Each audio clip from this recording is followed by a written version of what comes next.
Hello everyone and welcome back. Today I'll show you how to bunny hop in Apex Legends. Firstly, start running until you reach a good speed.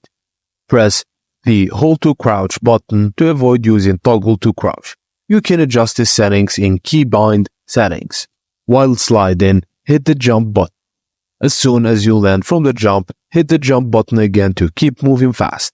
Consider using a separate jump button on your mouse for better timing. You can run straight or strafe using left and right keys.